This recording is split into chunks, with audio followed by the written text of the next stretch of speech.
This is the hottest time of the year for the housing market in Phoenix, Arizona, but it's not that hot. In fact, the housing market has begun to drift from a seller's market towards a balanced market over the last 4 weeks. Inflation, high prices, high interest rates are making our hot peak buying season look warm. Is this year going to be like 2023 again?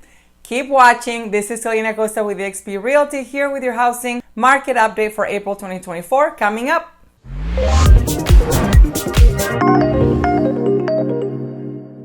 So if you're a seller who's under contract or who recently sold, you are one of the lucky ones because there are a lot of homes for sale that have started to accumulate days on the market. If your home is outdated or in need of renovations, it will sit there because you are competing with new construction homes. And guess what? These builders are being very aggressive when it comes to giving buyers concessions, paid closing costs, lower interest rates, builder options and upgrades. There is just no way a homeowner with an older home can compete with that. No way. So if you're thinking of selling your home and your home is older than 10 years old and you haven't done any updates and there's a lot of construction around you, you may still sell for top dollar, but come talk to me first because you need a plan. Anyway, sellers have started to loosen up because listings are up 26% from this time last year. So this is another reason why the days on the market are accumulating. There's more inventory that needs to be absorbed. Days prior to an accepted contract is around 21 days for this time of the year normally. Current conditions are adding extra weeks for sellers. Sometimes you will see 4, 6, or 8 weeks and a price reduction before you see an offer on a resale home. Marketing and pricing your home correctly is crucial, especially if you're not going to do any renovations. It needs to be priced accordingly. The struggle for resale listings that need paint, carpet, or significant changes is that fewer traditional buyers can afford a remodeling project on top of the current rates. So they may get scared because they may not be able to visualize the space any other way, or they may exaggerate the cost of basic renovations and walk away from a house with potential. That's why having an experienced real estate agent on your side is very important because they can get realistic quotes for the work, renditions to help with visualization, and advising the seller on the most important updates to make prior to listing.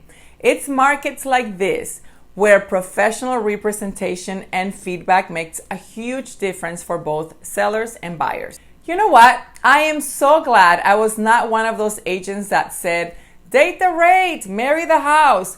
Did you hear that popular phrase that spread like wildfire all over social media in the summer of 2022 and through most of 2023? I get it. The message is that interest rates are temporary and owning a home can be forever. But no one can really tell you how long the current rates will last. And it's been almost 2 years of bad rates. And in the 1980s, the ugly interest rates lasted the whole decade. For 10 years plus, the rates fluctuated between 11% and 18%, the whole decade. So beware of real estate agents that tell you, it's okay, you can refinance later when the rate comes down. What if 10 years go by and it doesn't? Owning a home is still better than renting, in my opinion. In the long run, it is the best way to accumulate equity and wealth and stabilize your housing costs. However, don't buy a house and get a mortgage thinking that you will refinance in 6 months or in a year because nobody knows what will happen in the future. If the rates happen to go down, then great, refinance. But if they don't, make sure you're okay with that too. The rates, inflation, and home prices are still up. And that's what's keeping demand lower than normal. But wait a minute. Back in December, we were told by the Fed that interest rates were going to come down 3 times in 2024. But it's the middle of April and they still haven't. In fact, they went up a little higher last week. So to many prospective homebuyers who chose to wait things out in 2023 in the hopes that 2024 would be better, I am sorry. With mortgage rates for a conventional loan at 7% at the time of this video and home prices still being high, they went up 6% from a year ago. The median sales price in Phoenix right now is $445,000 at the time of this video. So it looks like 2024 will remain a challenging year to buy a house perhaps. But I remain hopeful that things will get better in the future. Single-family home permits are up 125% year over year. So there's a lot of new construction happening and that's good. New home sales are up 16%, surpassing 2021, which was our previous 10-year high mark. The competition isn't just for homes under $500,000 either. Luxury home sales over $3 million are up 79% so far this year, and between $1 million and $3 million, they are up 28%.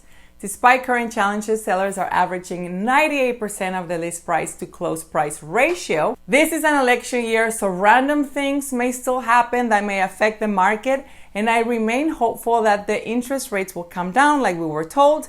So the second half of 2024 may look better than the first half. I hope so. So I hope this information was helpful, and until next time.